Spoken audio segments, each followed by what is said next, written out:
పద ఇక ఎవరూ లేని చోటుకి, నిశ్శబ్దమైన చోటుకి వెళ్ళిపోదాం.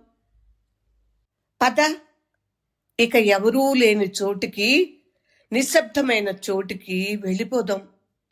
అక్కడ మన దుఃఖం పంచుకోవటానికి కూడా ఎవరూ ఉండకూడదు. మన బాధలను వినేవారు కూడా ఎవరూ ఉండకూడదు. అక్కడ మన దుఃఖం పంచుకోవటానికి కూడా ఎవరూ ఉండకూడదు. మన బాధలను వినేవారు కూడా ఎవరూ ఉండకూడదు.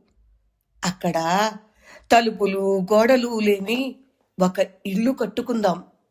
అక్కడ తలుపులు గోడలు లేని ఒక ఇల్లు కట్టుకుందాం. అక్కడ మనకి తోడుగా ఎవరు ఉండటానికి వీల్లేదు.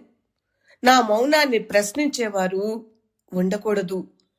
చుట్టుపక్కల పొరుగువారు కూడా ఎవరు ఉండకూడదు. నేను జబ్బు పడితే చూసుకునేవారు ఎవరు ఉండకూడదు. నేను మరణిస్తే విలపించేవారు ఎవరు ఉండకూడదు.